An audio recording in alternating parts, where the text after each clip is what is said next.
Brooke Sullivan.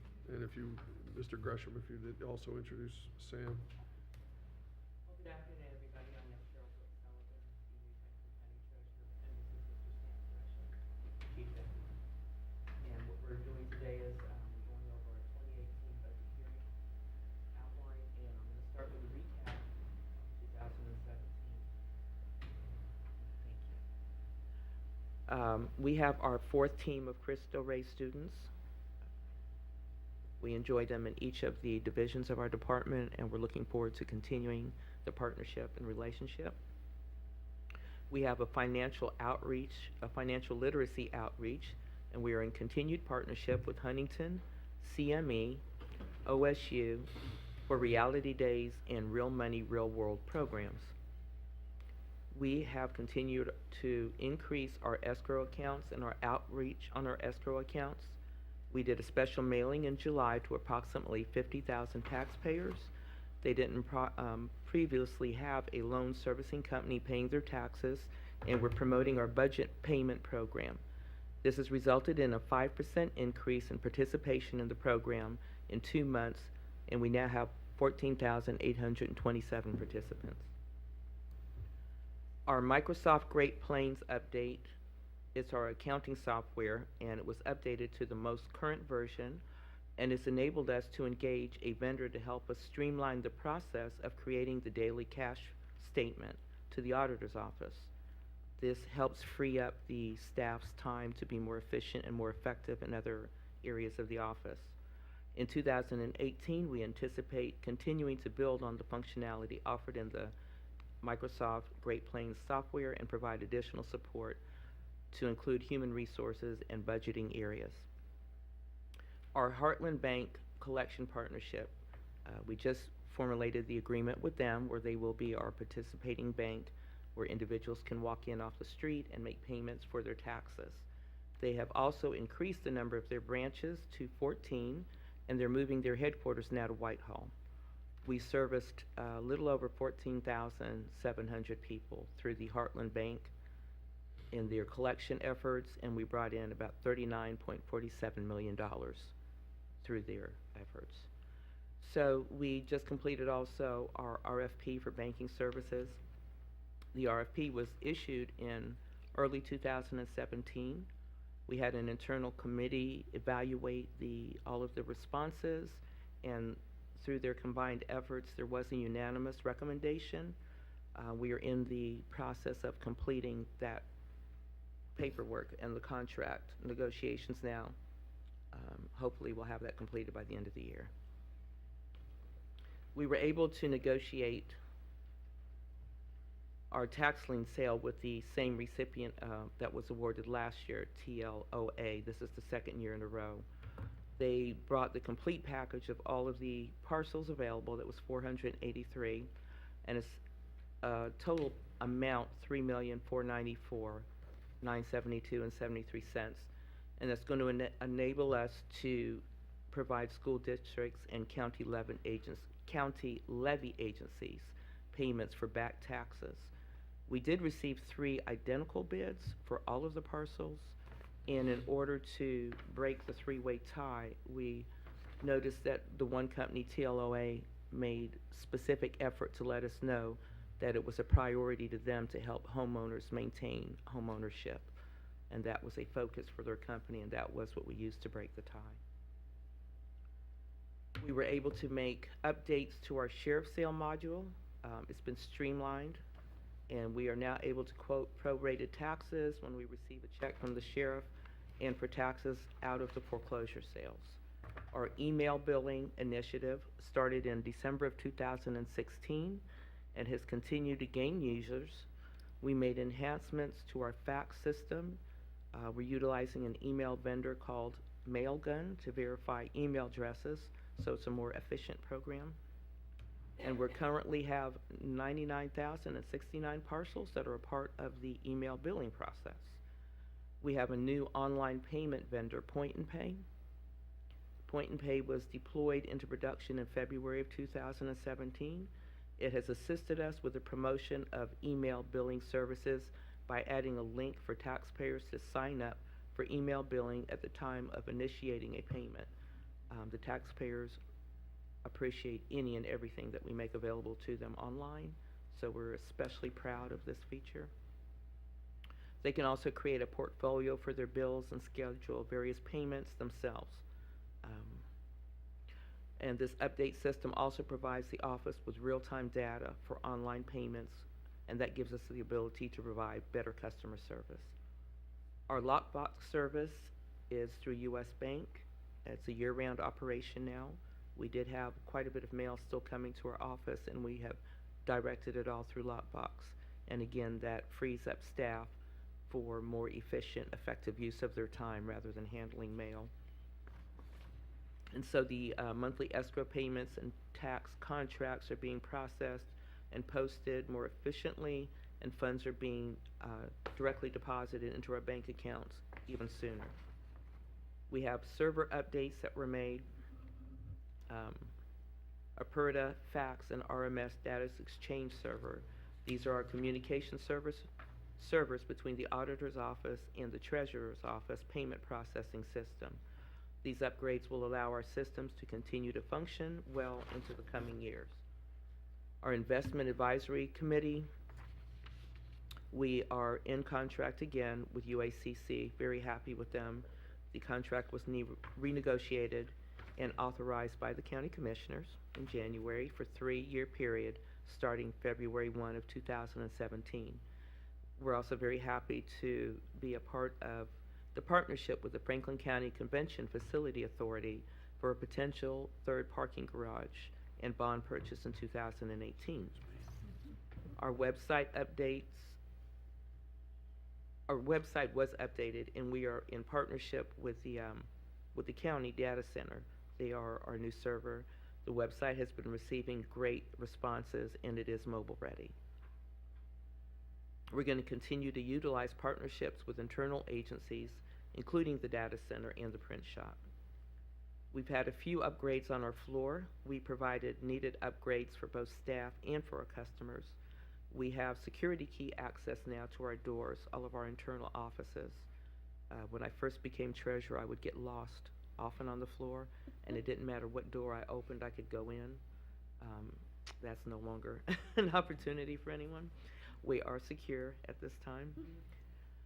The delinquent tax area has been updated to better accommodate taxpayer traffic. We've added kiosk areas for privacy so that the individuals coming in to discuss putting together payment plans, they can feel a bit more comfortable with having to discuss sensitive information. So looking forward into 2018, our document imaging system, fax, our application, we're going to upgrade that to allow staff to view transactions quicker and easier. It's going to permit a better flow for cashiering functions, data entry, check, imaging, viewing. We're going to be able to have easier research for accounting functions, refunds, and surplus. Our general ledger module sessions will enhance general ledger balancing, better records management for human resources, and it will streamline purchasing, budgeting, and inventory duties. Our tax lien sale module will be upgraded as well. We're also going to be able to accept credit card payments at our cashier windows, which is something we have not done in the past, and we're looking forward to that opportunity. We're also exploring possible partnerships with other county agencies to place kiosks throughout the community for ease of several county services. And we're very much in the infant stages on that, but it's something that we're looking forward to by taking advantage of licenses that we already own with some of our systems and putting them into operation. There will be tax lien sale module upgrades. Excuse me, I said that. So and we're looking forward to enhancement of customer service on our new phone system. We will be able to monitor calls like any other agency. When you call in and say this call may be monitored for quality assurance, we'll have that ability. We'll be able to go over customer questions, add information to our website that we couldn't capture before in the length of a conversation, being able to take notes. We'll be able to capture more information and utilize that. And we're expanding the number of security cameras around our floor. So on an update on our COSIC community involvement. COSIC was awarded an additional $2 million for the Neighborhood Initiative Demolition Program, which brings the total award for Franklin County to $22,886,000. The Treasurer's Office committed an additional $500,000 to COSIC's tax lien certificate program, which allowed COSIC to purchase tax liens on another 156 properties.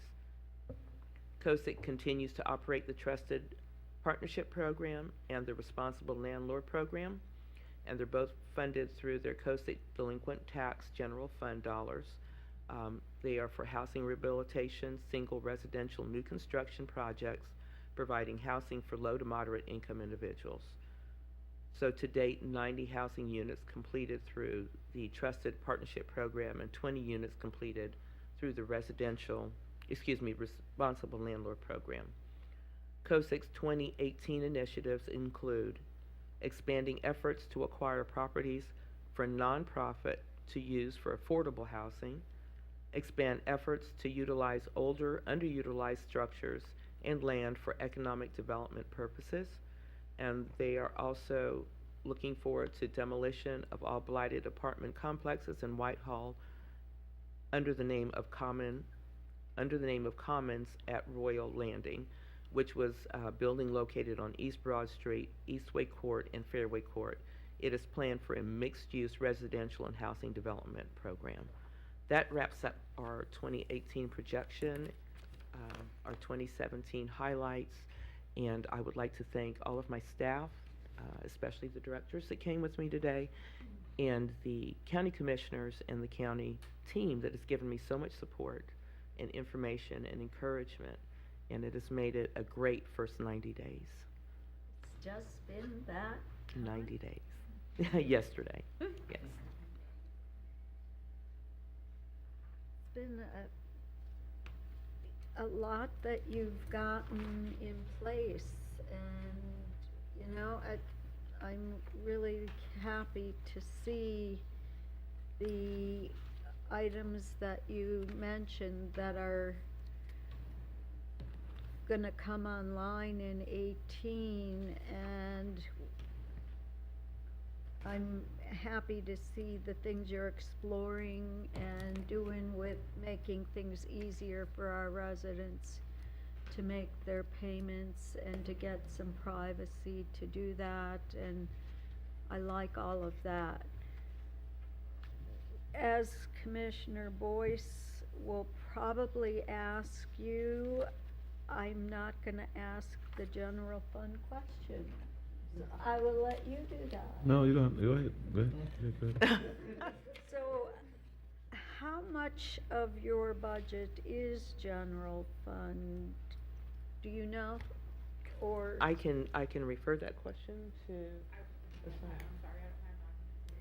I know somebody who does know, sitting right here. It's just over $2.7 million is the general fund portion of the budget. Is that about half of the whole budget? In terms of operations, yes. Well, half of the budget is general fund dollars, which is significant, and Yeah. And again, it's probably slightly more. I know a few years ago, even with the delinquent tax fund, that we had to transition some of the costs from that non-general fund back to the general fund, since there weren't sufficient resources to maintain the number of personnel that had been supported in prior years out of that fund. And as we say, that general fund is taxpayer funded, sales tax dollars, and that's what counties are mainly funded by, is that sales tax, and we want to make sure that the public understands that the sales tax funds lots of county government, because without that, you couldn't do what you're doing. That's right. And we continuously have conversation in the office as to how best utilize the funds to make sure that we are getting the most for the taxpayers that is possible. Oh, absolutely. As we all do, and I appreciate you saying that. I think we all are doing that, and yet, without it, without the sales tax, it's impossible. Yes. Yeah. So thank you for the work that you've done and are doing to make this more customer-friendly, and the education that you're doing, financial literacy. Thank you. I couldn't ask the question better than the way you did, so. But I will add to it. Because it should be noted that it seems like you're one of the few agencies that generate much more revenue than you actually spend. And would that be right? That is correct. And so that's an important distinction between, I think, the treasurer's office and most offices, you know, because you generate a lot more than you actually utilize, and so that's saying something. But I got a question, probably to director here. So I noticed that there is a line item in here for, and it says that the 2017 projections are primarily attributed to increases within the general fund of $8 million plus, and it says of unclaimed funds. So can you talk about our unclaimed funds and how that process works, and what the law is with regards to what we can do with those funds, and what's the fund balance of unclaimed funds, and how that works? Because it looks like based on this line item, that's a part of the revenue projections. Commissioner, that was a one-time revenue we received from the Treasurer's Office this year. I believe it was overpayments in real estate funds from 2008 to 2012. I'm looking back just to make sure with Julie Grimes. I believe that notice goes out to the individuals you try to find to make sure that, to let them know that the payment has been overpaid, to claim the refund. Even though it's been transferred to the general fund, it's my understanding if someone does make a claim at a later date, we would make payment to that individual. That's correct. Well, that's an important point, because for the public listening, you know, if you overpay in your property tax, that counts as unclaimed funds for us, which we are allowed to basically borrow and spend at no interest rate, it sounds like. But those funds are still available to people to be able to get. And so I just wanted to make sure that was, I want to make sure we weren't just spending the unclaimed funds and then there was no sort of ability to access those. So that's helpful. And I do want to say, we do have a full-time staff that works on nothing but the refunds and unclaimed funds. And generally, the disconnect comes in determining who paid the amount. Mhm. It's not necessarily the owner or the person on, and it's just trying to match the funds with the right individual. So we are very proactive on attempting to make sure that everybody gets their money if they have overpaid. Is there a way that people can, the public can access, can find out if they've overpaid or have some money in unclaimed funds that they can access? Yes, they can. They can either call us and we'll walk them through. We'll look it up for them, and there's also a link on our website. Mm-hmm. Okay. They can go in and search that information for themselves. Excellent. Doesn't it also get printed in the Yes. newspaper a couple times a year? And we do print. Mhm.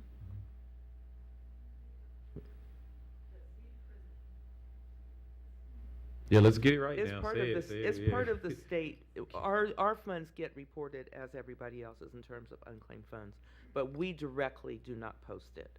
Ah, We don't post it. Ours is just accessible on our website and in our office. okay. Okay. And then finally, you had mentioned the banking services contracts went out, and so you're in the process of closing those out. Yes. One question as well as suggestion I'd have from experience as a treasurer is that, well, I guess let me put it as a question.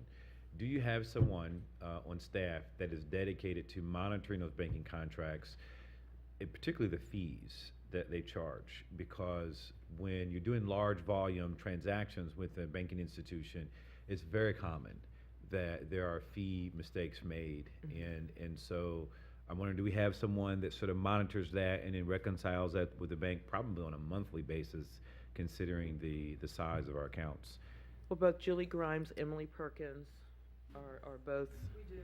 Mm-hmm. We monitor.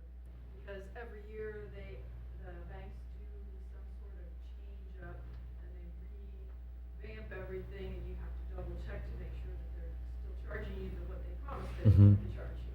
So Mhm. yes, we are monitoring that on a monthly basis to make sure that they are adhering to the contract. Great. And just curious and just, if you don't know, it's fine, but I'm just curious, do you generally find fees that they've overcharged or, and then how much, if so, one monthly? If you don't know, it's fine. It's not a big deal. I can't say specifically, but yes, sometimes there's just outliers that weren't quoted in the bid. Mhm. We might have an international check that came through Mhm. or something of that nature, and that wasn't included on the bid, and if it wasn't, then I contact them and say, please remove that. Mm-hmm. Yeah, I remember as state treasurer, you'd look at, we had a monthly review, and every month there would be, because the accounts are so large, every month there'd be $10,000 or $20,000 in fees that we were overcharged for. And if you didn't say And something. if you didn't say that, you just would be money gone, and so it's really important to watch those fees, because like you said, they're changing them at their headquarters, and they just kind of change the system, and if you're not really monitoring, then, so I'm glad you have someone on top of that, and it'd be interesting to see on an annual basis just what we're saving, taxpayers by collecting those fees, because it sounds like that's what We'll you're doing. track that. Yeah, that's great. That's all I have, thank you. Thank you. Thank you. Oh, we got one more.